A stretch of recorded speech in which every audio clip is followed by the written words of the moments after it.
ദൈവത്തിന്റെ മഹത്വം. ഒരു പുതിയ വീഡിയോയിലേക്ക് എൻ്റെ എല്ലാ പ്രേക്ഷകരെയും സ്വാഗതം ചെയ്യുന്നു, വന്ദനം ചെയ്യുന്നു.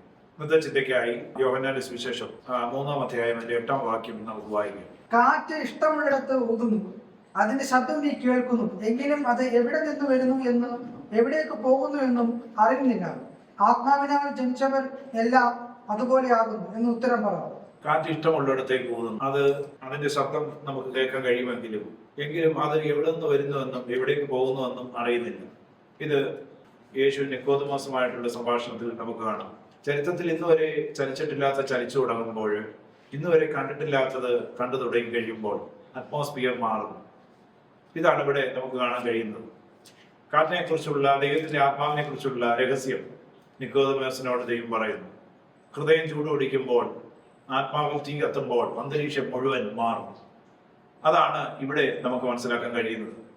കാറ്റ് എവിടുന്ന് വരുന്നുവെന്നും എവിടേക്ക് പോകുന്നുവെന്നും നമുക്കറിയില്ല. അത് നമുക്ക് അനുഭവിക്കാൻ കഴിയുമെങ്കിലും അതിനെ നിയന്ത്രിക്കുവാനോ അതിനെ നിർത്തിക്കളയുവാനോ അതിനെ സ്വാധീനിക്കുവാനോ നമുക്കാർക്കും കഴിയില്ല.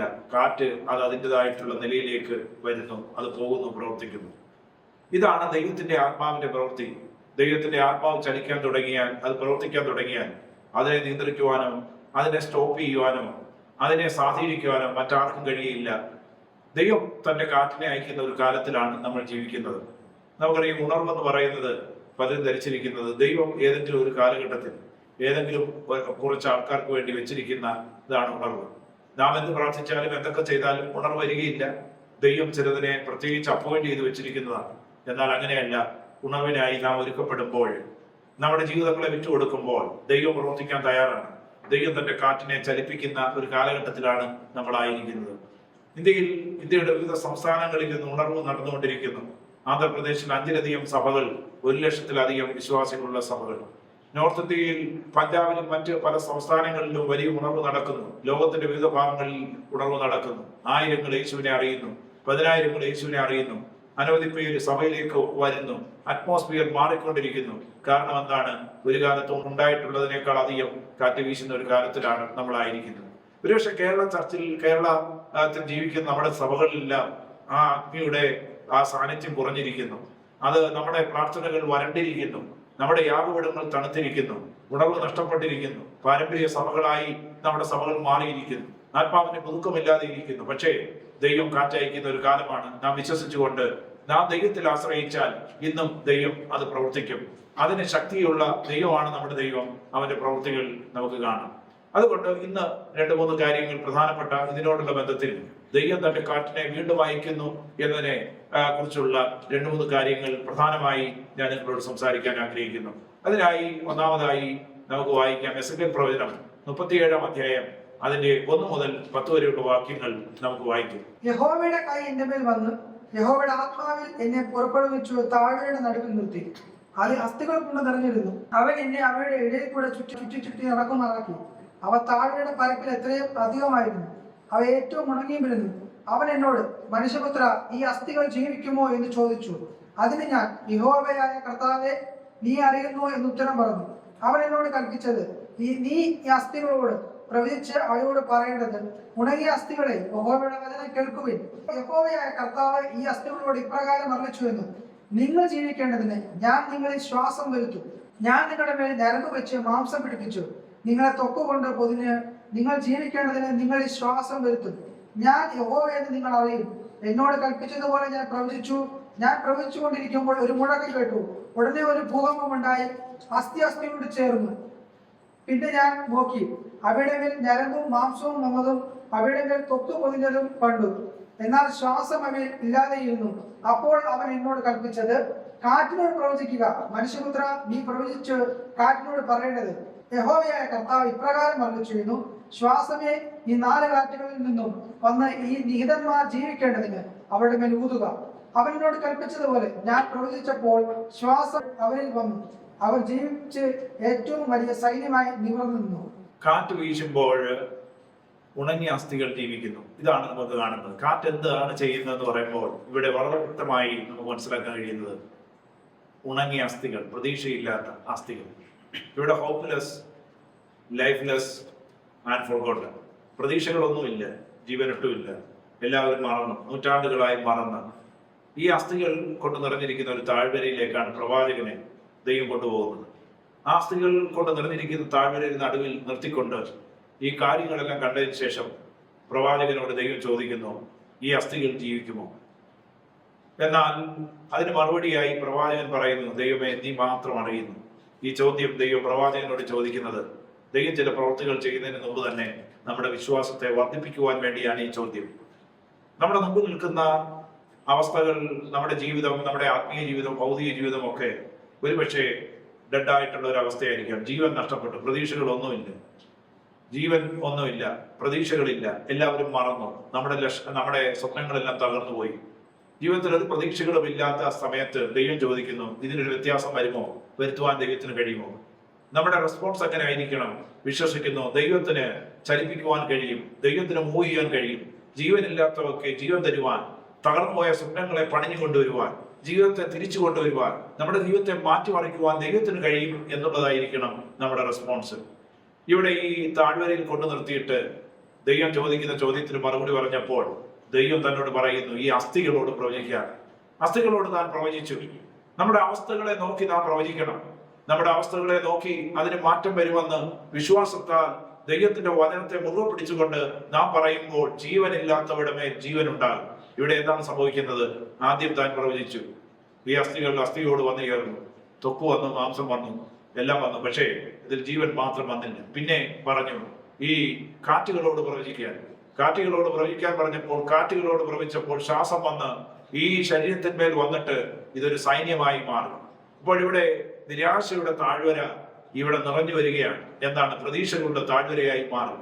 ജീവനില്ലാത്ത താഴ്വര ജീവനുള്ള ഒരു സൈന്യത്തിന്റെ താഴ്വരയായി മാറും. ഇവിടെ എന്താണ് സംഭവിച്ചത്? വിശ്വാസത്താൽ പ്രവചിച്ചു. ഇവിടെ എന്താണ് സംഭവിക്കുന്നത്? ഒരു കാറ്റ് ഇവിടേക്ക് വീശിക്കഴിഞ്ഞപ്പോൾ, ആത്മാവിൽ പ്രവചിച്ചു കഴിഞ്ഞപ്പോൾ, കാറ്റ് വീശിക്കഴിഞ്ഞപ്പോൾ ഇവിടെ ജീവനില്ലാത്തവയ്ക്കെല്ലാം ജീവൻ ഉണ്ടായി. മരുഭൂമി മലർവാടിയായി മാറുന്നു. ജീവനില്ലാത്ത സ്ഥലത്ത് ജീവൻ ഉണ്ടാകുന്നു. അറ്റ്മോസ്ഫിയർ മാറുന്നത് കാണാം. അത് തന്നെയാണ് യേശു പറയുന്നത്, കാറ്റ് കാര്യങ്ങളെ വ്യത്യാസപ്പെടുത്തും. നമുക്ക് ഇന്ന് നമ്മുടെ സഭകൾ വരണ്ടിരിക്കുന്നത് കൊണ്ട്, ചത്തിരിക്കുന്ന അവസ്ഥയായതുകൊണ്ട്, ഉണർവ് നഷ്ടപ്പെട്ടിരിക്കുന്നത് കൊണ്ട് നമ്മുടെ പ്രാർത്ഥന ഇതായിരിക്കണം, കർത്താവേ, എന്റെ കാലത്ത്, ഈ ദിവസങ്ങളിൽ ദൈവത്തിന്റെ കാറ്റ് വീണ്ടും അവിടെ നയിക്കണമേ. കാറ്റ് നമ്മളിലേക്ക് വന്നു കഴിഞ്ഞാൽ നമ്മുടെ സഭയുടെ അറ്റ്മോസ്ഫിയർ മുഴുവൻ മാറും. നമ്മുടെ സഭയുടെ അന്തരീക്ഷം മാറും. നമ്മുടെ അവസ്ഥകൾക്ക് മാറ്റം വരും. ജീവനില്ലാത്തവരുടെ മേൽ ജീവൻ വരും. നാം ആരാധനയ്ക്ക് കടന്നു വരുമ്പോൾ പ്രാർത്ഥിക്കാൻ കഴിയാത്തവർ, ആരാധിക്കാൻ കഴിയാത്തവർ, സ്തുതിക്കാൻ കഴിയാത്തവർ, വരണ്ട നാവുകളുള്ളവർ, വരണ്ട കണ്ണുകളുള്ളവർ, കരയാൻ കഴിയുന്നില്ല, വിലപിക്കുവാൻ കഴിയുന്നില്ല, അങ്ങനെ വരണ്ടിരിക്കുന്ന അവസ്ഥയിലുള്ളവരുടെ ജീവിതം മാറ്റം വരണമെങ്കിൽ ദൈവത്തിന്റെ ആത്മാവിന്റെ കാറ്റ് വീശണം. കാറ്റ് ഇവിടെ എന്താണ് വ്യത്യാസപ്പെടുത്തുന്നതെന്ന് ചോദിച്ചു കഴിഞ്ഞാൽ, കാറ്റ് ജീവനില്ലാത്തവയ്ക്കെല്ലാം ജീവൻ നൽകുന്നു എന്നാണ് നാം മനസ്സിലാക്കേണ്ടത്. ഇവിടെ നമ്മൾ നോക്കുകയാണെങ്കിൽ വരണ്ടായിരിക്കുന്ന പ്രദേശങ്ങൾ നമ്മളൊന്ന് ഊഹിക്കുക, ഒന്ന് ഇമാജിൻ ചെയ്യുക. വേനൽക്കാലത്ത് നമുക്കറിയാം എല്ലാ വരണ്ട അവസ്ഥയിൽ വരും. പുല്ലുകളെല്ലാം ഉണങ്ങിക്കഴിയും. ആ സമയത്ത് സാധാരണ കർഷകർ തീയിടാറുണ്ട്. തീയിട്ട് കഴിയുമ്പോൾ ഇതെല്ലാം കരിഞ്ഞ് ആ ഭൂമി മുഴുവൻ ചാര നിറത്തിലായി അങ്ങനത്തെ അന്തരീക്ഷത്തിലേക്ക് വരും. ഒരു പ്രതീക്ഷയും അവിടെ ഇല്ല. പക്ഷേ എല്ലാം കരിഞ്ഞെങ്കിലും, എല്ലാം അവിടെ ചാരമായി മാറിയെങ്കിലും, ഒരു പ്രതീക്ഷയില്ലെങ്കിലും, ഒരു മഴ പെയ്യുമ്പോൾ വേഗത്തിൽ അതിൽ നിന്ന് പുല്ല് കുളയ്ക്കുന്നത് പോലെ ദൈവത്തിന്റെ കാറ്റ് ഒരു വശത്തേക്ക് വരുമ്പോൾ, ദൈവത്തിന്റെ സാന്നിധ്യം വരുമ്പോൾ വേഗത്തിൽ തന്നെ അന്തരീക്ഷം മാറിക്കഴിയുമെന്നുള്ളതാണ്. എന്നെ കേൾക്കുന്ന പ്രിയരെ, നാം നമ്മുടെ മുമ്പിലേക്ക് നോക്കുമ്പോൾ നമ്മുടെ വഴികളെല്ലാം അടഞ്ഞിട്ടുണ്ടാകാം. ഒരിടത്തും ജീവനില്ല. നമ്മുടെ പ്രതീക്ഷകളെല്ലാം നഷ്ടപ്പെട്ടു, ആരോഗ്യം നഷ്ടപ്പെട്ടു, സമ്പത്ത് നഷ്ടപ്പെട്ടു, ആത്മീയ ജീവിതത്തിൽ മുന്നേറാൻ കഴിയുന്നില്ല. ഭയം നമ്മളെ പിടിച്ചിരിക്കുന്നു, അഡിക്ഷൻ നമ്മളെ പിടിച്ചിരിക്കുന്നു, മറ്റേതെങ്കിലും പ്രശ്നങ്ങളിൽ നമ്മൾ ജീവിക്കുകയാണ്. എന്നാൽ കാറ്റ് പിന്നെയും നമ്മിലേക്ക് അടിച്ചാൽ, ആ ദൈവത്തിന്റെ കാറ്റ് നമ്മിലേക്ക് വന്നാൽ അന്തരീക്ഷം മാറും, നമ്മുടെ സാഹചര്യങ്ങൾ മാറും, നമ്മുടെ സഭയുടെ അവസ്ഥ മാറും, നമ്മുടെ കുടുംബങ്ങളുടെ അവസ്ഥ മാറും, നമ്മുടെ അവസ്ഥകൾക്ക് മാറ്റം വരും. അതുകൊണ്ട് കാറ്റ് വീശുമ്പോൾ പ്രതീക്ഷയില്ലാത്തവയ്ക്ക് പ്രതീക്ഷ ഉണ്ടാകുന്നു. ഡ്രൈ ബോൺസ് അലൈവ് എന്ന് പറഞ്ഞാൽ കാറ്റ് വീശുമ്പോൾ ജീവനില്ലാത്തവരുടെ മേൽ ജീവൻ വരുന്നുവെന്ന് നമുക്ക് മനസ്സിലാക്കാം. രണ്ടാമതായി നമുക്ക് നോക്കാം, when the wind blows, locked doors are open എന്ന് പറഞ്ഞാൽ കാറ്റ് വീശുമ്പോൾ അടഞ്ഞ വാതിൽ തുറക്കുന്നു. വായിക്കാം യോഹന്നാന്റെ സുവിശേഷം 20-ാം അധ്യായം അതിന്റെ 19 മുതൽ 22 വരെയുള്ള വാക്യങ്ങൾ വായിക്കാം. ആഴ്ചവട്ടത്തിന് 1-ാം നാളായ ആ ദിവസം നേരം വൈകിയപ്പോൾ ശിഷ്യന്മാർ ഇരുന്ന സ്ഥലത്ത് യഹൂദന്മാരെ പേടിച്ച് വാതിൽ അടച്ചിരിക്കെ യേശു വന്ന് നടുവിൽ നിന്നുകൊണ്ട്, നിങ്ങൾക്ക് സമാധാനം എന്ന് അവരോട് പറഞ്ഞു. ഇത് പറഞ്ഞിട്ട് അവൻ കൈയും വിലാപ്പുറവും അവരെ കാണിച്ചു. കർത്താവിനെ കണ്ടിട്ട് ശിഷ്യന്മാർ സന്തോഷിച്ചു.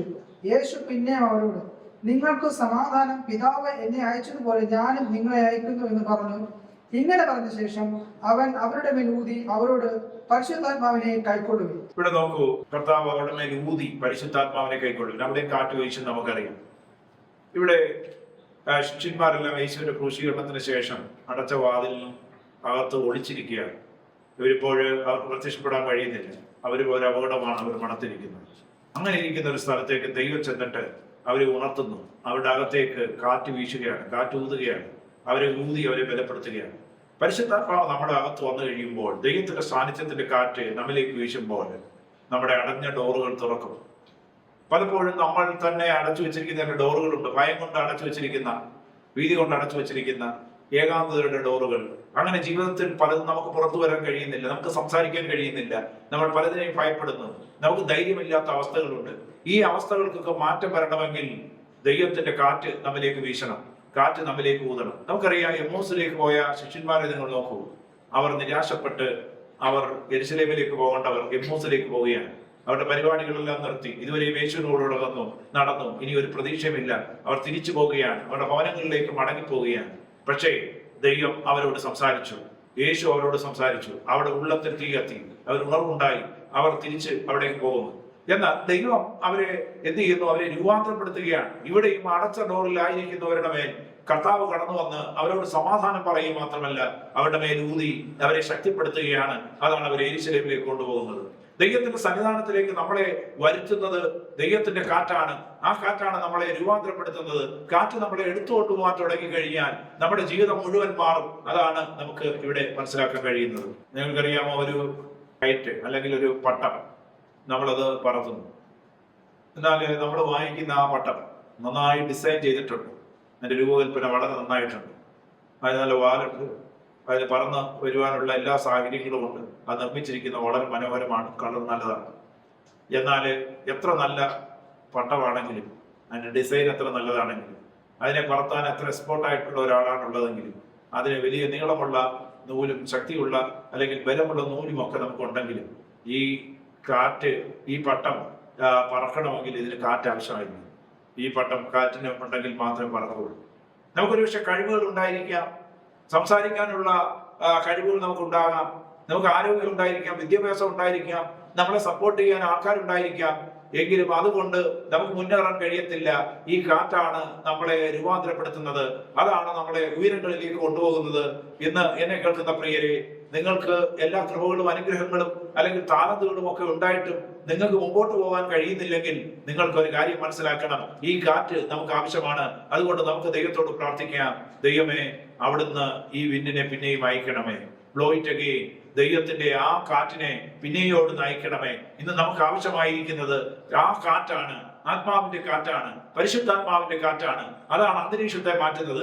ആ കാറ്റ് വീശിയപ്പോൾ അവിടെ നമ്മൾ കാണുന്നു, അസ്ഥികളിൽ ജീവനുണ്ടായി. അതൊരു വലിയ ഒരു സൈന്യമായി മാറി. അതുപോലെ നമ്മുടെ സഭയിലേക്ക്, നമ്മളിലേക്ക് ആ കാറ്റ് വീശുമ്പോൾ നമ്മുടെ അന്തരീക്ഷം മാറും.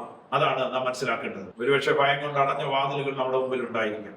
ചിലപ്പോൾ നമ്മുടെ ശുശ്രൂഷയുടെ വാതിലുകൾ, നമ്മുടെ ജോലിയുടെ വാതിലുകൾ, നാം പോകുന്ന പല മണ്ഡലങ്ങളിലും നമ്മൾ അടച്ചടച്ച് ജീവിതം തന്നെ അടച്ച് ഉൾവലിഞ്ഞ് ഒന്നും ചെയ്യാൻ കഴിയാതെ അടഞ്ഞിരിക്കുകയായിരിക്കും. എന്നാൽ നമുക്ക് പുറത്തോട്ട് വരാൻ കഴിയുന്നില്ല, നമ്മളെ തന്നെ എക്സ്പോസ് ചെയ്യാൻ കഴിയുന്നില്ല, നമുക്ക് നമ്മുടേതായ താലന്തുകളോ കഴിവുകളോ വിദ്യാഭ്യാസമോ ഒക്കെ ഉണ്ടായിട്ട് അത് ഉപയോഗിക്കാൻ കഴിയുന്നില്ല. നമുക്ക് നാം പോലുമായി തീരാൻ കഴിയാത്ത നമ്മൾ ഉൾവലിഞ്ഞ് നിൽക്കുകയാണെങ്കിൽ കാറ്റ് നമ്മിലേക്ക് വീശിയാൽ നമ്മളെ കാറ്റ് പുറത്തു കൊണ്ടുവരും. അത് നമുക്ക് ശക്തി നൽകും, അത് നമുക്ക് ധൈര്യം നൽകും, അത് നമുക്ക് ബലം നൽകും, അത് നമ്മുടെ ഭയത്തെ മാറ്റും, അത് നമ്മളെ ഉപയോഗിക്കാൻ തുടങ്ങും. അതുകൊണ്ട് നമുക്ക് ദൈവത്തോട് പ്രാർത്ഥിക്കാം, എന്റെ ചത്ത അവസ്ഥയിലേക്ക് ദൈവമേ, ആ ബ്രോക്കൺ അവസ്ഥയിലേക്ക്, ജീവൻ നഷ്ടപ്പെട്ടിരിക്കുന്ന അവസ്ഥയിലേക്ക്, പ്രതീക്ഷയില്ലാത്ത അവസ്ഥയിലേക്ക് ആ കാറ്റ് വീണ്ടും വീശണമേ എന്ന് പ്രാർത്ഥിക്കും. ദൈവം അവസ്ഥകൾക്ക് വ്യത്യാസം വരുത്തും. അടുത്തത്, when the wind blows, the church is set on fire. അതിന്റെ അപ്പോസ്തല പ്രവൃത്തി 2:1 മുതൽ 4 വരെ എന്ന് പറഞ്ഞാൽ കാറ്റ് വീശുമ്പോൾ സഭയിൽ തീ വ്യാപരിക്കും. വായിക്കാം. പെന്തക്കോസ്ത് നാൾ വന്നപ്പോൾ എല്ലാവരും ഒരു സ്ഥലത്ത് ഒന്നിച്ചു കൂടിയിരുന്നു.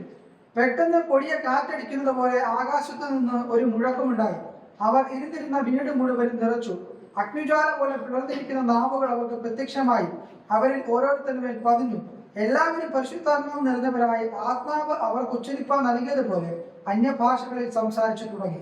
ഇപ്പൊ ഇവിടെ നിങ്ങൾ ശ്രദ്ധിക്കണം, ഇവിടെ കാറ്റ് ഈ പെന്തക്കോസ്ത് നാളിൽ അവിടെ സംഭവിക്കുന്ന മാളി മുറിയിൽ അവർ കാത്തിരുന്നു. ദൈവ സാന്നിധ്യം അവരുടെ മേൽ വന്നു, അവരെല്ലാം വ്യത്യസ്തരായി മാറി. അഗ്നിയാൽ പോലെ പിളർന്നിരിക്കുന്ന നാവുകൾ പ്രത്യക്ഷമായി. അവിടെ നമുക്ക് തീയെ കാണാം, അപ്പോൾ അവിടെ തന്നെ കാറ്റിനെയും കാണാം. കൊടിയ കാറ്റടിക്കുന്ന ഒരു ശബ്ദമുണ്ടായി. ഇപ്പൊ നമ്മള് വിറക് കത്തണമെങ്കിൽ അത് ഒരുമിച്ച് കൂട്ടണം. ഒരുമിച്ച് കൂട്ടി അതിനെ തീ ഇട്ട് കഴിഞ്ഞാൽ ആ തീയെ പല സ്ഥലങ്ങളിലേക്ക് മൂവ് ചെയ്യിക്കുന്നത് അതിന് കാറ്റ് ആവശ്യമായിരിക്കും. കാറ്റാണ് അതിനെ മറ്റു സ്ഥലങ്ങളിലേക്ക് അതിനെ വ്യാപിപ്പിക്കുന്നത്. നമുക്കറിയാം, എവിടെങ്കിലും ഒരു സ്ഥലത്ത് തീ പിടിച്ചു കഴിഞ്ഞാൽ കാറ്റ് കൂടെ ഉണ്ടെങ്കിൽ അത് വേഗത്തിൽ മറ്റു സ്ഥലങ്ങളിലേക്ക് സ്പ്രെഡ് ആകും എന്നത് യാഥാർത്ഥ്യം നമുക്കറിയാം. അതുപോലെയാണ് ഇവിടെ പെന്തക്കോസ്ത് ദിവസത്തിൽ കാറ്റും തീയും വരികയാണ്. ഓരോരുത്തരുടെ മേൽ വന്നിരിക്കുന്ന ആ തീ, അത് കാറ്റിനാൽ, ആത്മാവിന്റെ കാറ്റ് മറ്റിടത്തേക്ക് പകരുകയാണ്. അത് യെരൂശലേമിൽ മാത്രമല്ല അത് പകർന്നത്, അത് യഹൂദിയിലേക്കും ശമരിയിലേക്കും ലോകത്തെമ്പാടും ആ തീ പോയി അനേകരെ രൂപാന്തരപ്പെടുത്തി, അനേകരെ യേശുവിലേക്ക് കൊണ്ടുവന്നു. കാറ്റ് അവരെ വ്യത്യാസപ്പെടുത്തുന്നത് കാണാം. ഇപ്പോൾ നമുക്കിന്ന് ആവശ്യമായിരിക്കുന്നത് ദൈവത്തിന്റെ ആത്മാവിന്റെ തീയാണ്. നാം ആത്മാവിന്റെ തീ നമ്മിൽ വന്നു കഴിഞ്ഞാൽ സഭ ആ തീയിൽ നിറയും. ആ സഭ ആ ഊർജത്തിൽ മുന്നേറുവാൻ അവർക്ക് കഴിയും. ആ സഭയെ പിടിച്ചു നിർത്തുവാൻ, സ്റ്റോപ്പ് ചെയ്യുവാൻ ആർക്കും കഴിയില്ല എന്ന് നാം തിരിച്ചറിയേണ്ട മറ്റൊരു സത്യമാണ്. ലോകത്തിന്റെ എമ്പാടും, ലോകത്തിന്റെ വിവിധ ഭാഗങ്ങളിൽ, രാജ്യത്തിന്റെ വിവിധ ഭാഗങ്ങളിൽ ആ കാറ്റ് വീശിക്കൊണ്ടിരിക്കുന്നു. നമുക്കും ആ കാറ്റ് ആവശ്യമാണ്. പെന്തക്കോസ്തിന്റെ കാറ്റ് ഇന്നും ദൈവം വീശും. അതിനായി നാം പ്രാർത്ഥിച്ചാൽ നമുക്കും അത് നേടിയെടുക്കാം. അടുത്തത് നമുക്ക് മനസ്സിലാക്കാൻ കഴിയുന്നത്, when the wind blows the chains are broken എന്ന് പറഞ്ഞാൽ കാറ്റ് വീശുമ്പോൾ ചങ്ങലകൾ പൊട്ടും, ബന്ധനങ്ങൾ അഴിഞ്ഞു മാറും. വായിക്കാം അതിന്റെ 16-ാം അധ്യായം, അപ്പോസ്തല പ്രവൃത്തി 16-ാം അധ്യായം അതിന്റെ 25-ഉം 26 വാക്യങ്ങൾ വായിക്കും. അർദ്ധരാത്രിക്ക് പൗലോസും ശീലാസും പ്രാർത്ഥിച്ചു ദൈവത്തെ പാടി സ്തുതിച്ചു. തടവുകാർ ശ്രദ്ധിച്ചുകൊണ്ടിരുന്നു. പെട്ടെന്ന് വലിയൊരു ഭൂകമ്പം ഉണ്ടായി. കാരാഗ്രഹത്തിന്റെ അടിസ്ഥാനം കുലുങ്ങി, വാതിലൊക്കെയും തുറന്നുപോയി. എല്ലാവരുടെയും ചങ്ങല അഴിഞ്ഞു വീണു. ഇവിടെ നമുക്കറിയാവുന്ന ഒരു സ്റ്റോറിയാണ് നമ്മൾ വായിച്ചത്. പൗലോസിനും ശീലാസിനെയും കാരാഗ്രഹത്തിൽ അടച്ചിരിക്കുന്നു. തടവുകാരടുത്തുണ്ട്, പടയാളികൾ അടുത്തുണ്ട്. അവരുടെ ഇടയിൽ അവരെ ഇരിക്കുമ്പോൾ അവർ ദൈവത്തെ സ്തുതിക്കാൻ തുടങ്ങി. അന്തരീക്ഷം മാറി. അവരുടെ പ്രാർത്ഥനയിലും അവരുടെ സ്തുതികളിലും ദൈവസാന്നിധ്യം ഇറങ്ങി. ആത്മാവിന്റെ കാറ്റ് അവിടെ വീശി. ആ കാരാഗ്രഹത്തിന്റെ അടിസ്ഥാനങ്ങൾ കുലുങ്ങുന്നത് കാണും. അവിടെ കാരാഗ്രഹ പ്രമാണി പോലും യേശുവിനായി ജീവിതം കൊടുക്കത്തക്ക നിലയിൽ ദൈവത്തിന്റെ വലിയൊരു പ്രവൃത്തി കാണുന്നു. അവിടെ ഇതാ അവരുടെ ചങ്ങലകളെ അഴിച്ചു കളഞ്ഞു, അവരുടെ ബന്ധനങ്ങളെ പൊട്ടിച്ചു കളഞ്ഞു, അവരെ സ്വതന്ത്രമാക്കി. ഒരു വലിയ ദൈവപ്രവൃത്തിക്ക് ആ സ്ഥലത്തെ രൂപാന്തരപ്പെടുത്തി. ഇത് സാധാരണ അടിക്കുന്ന കാറ്റല്ല, ആത്മാവ് വീശിയ ഒരു കാറ്റാണ്, പരിശുദ്ധാത്മാവിന്റെ ഒരു കാറ്റാണ്. നമുക്കറിയാം, നമ്മുടെ സഭകളിൽ, നമ്മുടെ ജീവിതാനുഭവങ്ങളിൽ ദൈവത്തിന്റെ ആത്മാവിന്റെ പ്രവൃത്തി പല സമയങ്ങളിൽ വ്യാപരിച്ചപ്പോൾ എത്രയോ പേര് സ്വതന്ത്രരായി മാറി, എത്രയോ പേരുടെ ബന്ധനങ്ങൾ അഴിഞ്ഞു, എത്രയോ കെട്ടുകൾ പൊട്ടിപ്പോയി, എത്രയോ പൈശാചിക ബന്ധനങ്ങളിലുള്ളവർ സൗഖ്യമായി, അവർ വിടുതൽ പ്രാപിച്ചു. അതെങ്ങനെ സംഭവിച്ചു? ദൈവാത്മാവിന്റെ പ്രവൃത്തിയാണ്. ദൈവം തന്റെ കാറ്റയക്കുന്ന ഒരു കാലത്തിലാണ് നമ്മളായിരിക്കുന്നത്. നമ്മൾ ബന്ധിക്കപ്പെട്ടവരാണെങ്കിൽ, ആത്മകൊണ്ടത്തിൽ ബന്ധിക്കപ്പെട്ടവരാണെങ്കിൽ, ആത്മകൊണ്ടത്തിൽ സ്വാതന്ത്ര്യമില്ലാതെ ജീവിക്കുന്നവരാണെങ്കിൽ, ദൈവത്തിന്റെ കാറ്റ് വീശിക്കഴിഞ്ഞാൽ അന്ധകാര ശക്തിയുടെ അടിസ്ഥാനങ്ങൾ കുലുങ്ങുക മാത്രമല്ല, ബന്ധനങ്ങൾ അഴിഞ്ഞ് സ്വതന്ത്രരാണ്. ഇവിടെ കാറ്റ് വീശിയപ്പോൾ ചങ്ങലകൾ അഴിഞ്ഞു വീണു, ബന്ധനങ്ങൾ തകർന്നുപോയി. നമ്മളെ ബന്ധിക്കുന്ന, നമുക്ക് കാണാൻ കഴിയാത്ത നിലയിൽ ആത്മമണ്ഡലത്തിൽ നമ്മളെ ബന്ധിക്കുന്ന വൈശാചിക ശക്തികളും നമ്മുടെ പ്രവർത്തനങ്ങളെ, നമ്മുടെ മുന്നേറ്റത്തെ, നമ്മുടെ ശുശ്രൂഷയെ, നമ്മുടെ സഭാവളർച്ചയെ, നമ്മുടെ കുടുംബജീവിതത്തെ, നമ്മൾ ചെയ്യുന്ന പ്രവർത്തികളെ, എല്ലാ മേഖലകളിലും നമ്മളെ താർക്കുവാൻ വേണ്ടി നമ്മളെ ബന്ധിച്ചടിമയാക്കുന്ന അന്ധകാര ശക്തികൾ. എന്നാൽ ദൈവത്തിന്റെ ആത്മാവിന്റെ കാറ്റ് ആ കാരാഗ്രഹത്തിൽ അടിച്ചു വീശിയപ്പോൾ ആ അന്തരീക്ഷം മുഴുവൻ മാറി. അവിടുത്തെ ചേഞ്ചായി. അവിടെ ഈ അറ്റ്മോസ്ഫിയർ മാറി. അവിടെ സന്തോഷം വ്യാപരിക്കാൻ തുടങ്ങി. അവിടെ സമാധാനം വിവരിക്കാൻ തുടങ്ങി. ചില ഹൃദയങ്ങൾ യേശുവിനായി തുടങ്ങി. പാവത്തിന് ജനം സ്വാതന്ത്ര്യം പ്രാപിക്കാൻ തുടങ്ങി. എങ്ങനെ സംഭവിച്ചു? കാറ്റ് വീശി. ഒരു കാരാഗ്രഹത്തിൽ കാറ്റ് വീശി അതിന്റെ അറ്റ്മോസ്ഫിയറിനെ മാറ്റിയെങ്കിൽ, നാം ജീവിക്കുന്ന പട്ടണത്തിൽ കാറ്റ് വീശിയാൽ അതിന്റെ അന്തരീക്ഷം എത്ര അധികം മാറ്റുവാൻ കഴിയും. നാം അധിവസിക്കുന്ന വില്ലേജിൽ ദൈവത്തിന്റെ കാറ്റ് വീശിയാൽ ആ വില്ലേജ് രൂപാന്തരപ്പെടും നമുക്ക് കാണാൻ കഴിയും. നമ്മൾ എത്ര പ്രവർത്തിച്ചിട്ടും മാനസാന്തരത്തിലേക്ക് ജനം വരുന്നില്ലെങ്കിലും, നാം എത്രമാത്രം അധ്വാനിച്ചിട്ടും അതിന്റെ റിസൾട്ട് ഉണ്ടാകുന്നില്ലെങ്കിൽ, ആ കാരാഗ്രഹത്തിന്റെ അടിസ്ഥാനങ്ങളെ കുലുക്കി അന്തരീക്ഷത്തെ മാറ്റി വ്യക്തികളെ യേശുവിലേക്ക് അടുപ്പിച്ചെങ്കിൽ, നമ്മുടെ മേൽ, നമ്മുടെ നാടിന്റെ മേൽ, നമ്മുടെ വില്ലേജിന്റെ മേൽ, നാം പ്രവർത്തിക്കുന്ന മണ്ഡലത്തിന്റെ മേൽ ദൈവത്തിന്റെ കാറ്റിറങ്ങിയാൽ ആ സ്ഥലത്തെ ദൈവം മാറ്റും. എത്ര വരണ്ട സ്ഥലമാണെങ്കിലും, എത്ര അന്ധകാരങ്ങൾ നിറഞ്ഞൊരു സ്ഥലമാണെങ്കിലും അതിനെ മാറ്റിമറിക്കുവാൻ ദൈവത്തിന് കഴിയും. അന്തരീക്ഷത്തെ മാറ്റുന്നതാണ് കാറ്റ്. ഇന്ന് എന്നെ കേൾക്കുന്ന പ്രിയരെ, നമ്മുടെ ജീവിതത്തിന്റെയും നമ്മുടെ സഭയുടെയും നമ്മളായിരിക്കുന്ന മണ്ഡലത്തിലെയും അന്തരീക്ഷം മാറണം. അതാണ് നാം ആഗ്രഹിക്കുന്നത്. അന്തരീക്ഷം നമുക്ക് മാറണമെങ്കിൽ നമുക്ക് ദൈവത്തോട് പ്രാർത്ഥിക്കാൻ കഴിയണം. കർത്താവെ, വീണ്ടും ആ കാറ്റിനെ അയക്കണമേ. പെന്തക്കോസ്തിൽ പകർന്ന ആജ്ഞയെ ഇന്നും അയക്കണമേ. ഇന്നും ദൈവത്തിന്റെ പ്രവൃത്തി നടക്കണം. ആ മാളിക മുറിയിൽ വ്യാപരിച്ച ദൈവശക്തി ഞങ്ങളുടെ മേലെ അവിടുന്ന് അയക്കണമേ, ദൈവകൃപ നമ്മുടെ മേലെ അയക്കണമേ എന്ന് പ്രാർത്ഥിക്കുക. ദൈവം നമ്മുടെ ഇടയിൽ പിന്നെയും കാറ്റിനെ അയക്കുവാൻ ആഗ്രഹിക്കുന്നു. നമുക്കറിയാം, ചില കാറ്റുകളും വെള്ളങ്ങളും ഒക്കെ പെരുവെള്ളം വരുമ്പോൾ അതിന്റെ പാതയിലുള്ളവയെല്ലാം അത് നീക്കിക്കളയുന്നു, തടസ്സങ്ങളെല്ലാം നീക്കും, കല്ലുകളെ പഴുതുകളയും, വൃക്ഷങ്ങളെ വേരോടെ ഇളക്കിക്കളയും. ഇതുപോലെയാണ് ആത്മാവിന്റെ കാറ്റ്. ദൈവത്തിന്റെ പ്രവൃത്തിക്ക് വിരോധമായി നിൽക്കുന്ന സകലത്തെയും അതിനെ മാറ്റി വേണ്ടതിനെ രൂപാന്തരപ്പെടുത്തി ദൈവത്തിന്റെ പ്രവൃത്തിക്കായി അയക്കുന്നു. ദൈവത്തിന്റെ കാറ്റ് ഏത് സ്ഥലത്ത് വീശിയാലും അവിടെ എല്ലാം ദൈവത്തിന്റെ പ്രവൃത്തി ആ നിലയിൽ നടക്കും. നമ്മുടെ മുമ്പിലുള്ള തടസ്സങ്ങൾ, നമ്മുടെ മുമ്പിലുള്ള എതിരുകളെല്ലാം മാറ്റും. നമുക്കറിയാം, ക്രിസ്ത്യാനികളെ പിടിച്ചു കെട്ടുവാൻ വേണ്ടി ഇറങ്ങി തിരിച്ച പൗലോസിനെ ദൈവം തന്നെ രൂപാന്തരപ്പെടുത്തി യേശുവിന്റെ ശിഷ്യനായി ഉപയോഗിച്ചു. വലിയ ലോകത്തെ കീഴ്മേൽ മറിക്കുന്ന ഒരു വ്യക്തിയായി ദൈവം തന്നെ ഉപയോഗിച്ചെങ്കിൽ ദൈവം നമുക്ക് എതിരെ നിൽക്കുന്ന തടസ്സങ്ങളെ അനുകൂലമാക്കി ദൈവം തീർക്കും. മുമ്പിലുള്ള പാതകളെ ദൈവം ക്ലിയർ ചെയ്യും, വിശാലമായ വഴികളെ നമുക്ക് തുറക്കും. അതുകൊണ്ട് നമുക്ക് ഇന്ന് ആവശ്യമായിരിക്കുന്നത്, അന്യപ്പെട്ടു പോയിരിക്കുന്നത് ആ പെന്തക്കോസ്തിന്റെ കാറ്റാണ്. അതുകൊണ്ട് നമുക്ക് ദൈവത്തോട് പ്രാർത്ഥിക്കാം, ദൈവമേ, കാറ്റ് ഈ നാളുകളിൽ എൻ്റെ ജീവിതത്തിൽ, എൻ്റെ കുടുംബത്തിൽ, എൻ്റെ സഭയിൽ, എൻ്റെ നാട്ടിൽ, എൻ്റെ രാജ്യത്ത് ഈ കാറ്റിനെ വീണ്ടും അവിടെ നിന്ന് അയക്കണമേ എന്ന് നമുക്ക് പ്രാർത്ഥിക്കാം. ഇവിടെ നമ്മൾ കണ്ടു കഴിഞ്ഞു, ഇവിടെ കാറ്റ് വീശി അപ്പോൾ മരിച്ച അവസ്ഥകൾക്കെല്ലാം മാറ്റം വന്നു. ഒരു പ്രതീക്ഷയില്ലാത്ത, ജീവനില്ലാത്ത, എല്ലാവരും മറന്ന അസ്ഥികളുടെ മേൽ അവിടെ കാറ്റ് വീശിയപ്പോൾ അവിടെ ജീവനുണ്ടായി എന്നറിയാം. രണ്ടാമതായി നമ്മൾ കണ്ടു, അടച്ചിട്ട ഡോറാണ്. അവര് ശിഷ്യന്മാരെ പേടിച്ച് ഒളിച്ചിരിക്കുകയാണ്. അവർക്ക് ആൾക്കാരുടെ മുമ്പിൽ വരാൻ കഴിയുന്നു. ഭയം അവരെ തളർത്തിയിരിക്കുന്നു. അവർ മാനസികമായ ഡിപ്രഷനിലൂടെയാണ് കടന്നു പോകുന്നത്. പക്ഷേ കർത്താവ് അവിടെ ചെന്ന് അവരെ ബലപ്പെടുത്തുവാൻ വേണ്ടി അവിടെ മേലൂതി അവരെ പുറത്തു കൊണ്ടുവന്നു. അവർ യെരൂശലേമിലേക്ക് വരുന്നു. അത് അവരുടെ അന്തരീക്ഷത്തെ മാറ്റി എന്ന് മനസ്സിലാക്കാൻ കഴിയും. മൂന്നാമതായി നമുക്ക് കാണുന്നു, ആ കാറ്റ് വീശി കഴിഞ്ഞപ്പോൾ സബദിയായി മാറി. അത് മുഖാന്തരം അവർ പ്രവചിക്കാൻ തുടങ്ങി, അവർ അന്യഭാഷ പറയാൻ തുടങ്ങി, അവർ ജനങ്ങളുടെ ഇടയിലേക്ക് ഇറങ്ങാൻ തുടങ്ങി, അവർ രോഗികളുടെ സൗഖ്യമാക്കാൻ തുടങ്ങി, അവർ ബന്ധനങ്ങളെ അഴിക്കുവാൻ തുടങ്ങി, അവർ മരിച്ചവരെ ഉയർപ്പിക്കാൻ തുടങ്ങി, അവർ അനേക ആത്മാക്കളെ നേടുവാൻ തുടങ്ങി. അവർക്ക് ധൈര്യം ഉണ്ടായി. അവരെ ആർക്കും പിടിച്ചു നിർത്താൻ കഴിയില്ല. കാറ്റ് നമ്മുടെ മേൽ വരുമ്പോൾ നമ്മളെ നിയന്ത്രിക്കാൻ ആർക്കും കഴിയില്ല. കാറ്റ് അത് ഇഷ്ടമുള്ളിടത്തോട്ട് പോകുന്നു, അത് ഇഷ്ടമുള്ളിടത്തേക്ക് അത് പോകുന്നു. അതിനെ ആർക്കും നിയന്ത്രിച്ചെടുക്കാൻ കഴിയില്ല. നമ്മളൊരു കാറ്റ് വ്യാപരിച്ചാൽ അതിനെ നിയന്ത്രിക്കുവാൻ, അതിനെ നിർത്തുവാൻ ആർക്കും കഴിയില്ല. അതാണ് നമ്മൾ മൂന്നാമതായി കണ്ടത്. നാലാമതായി, കാറ്റ് വീശുമ്പോൾ ചങ്ങലകൾ അഴിഞ്ഞു.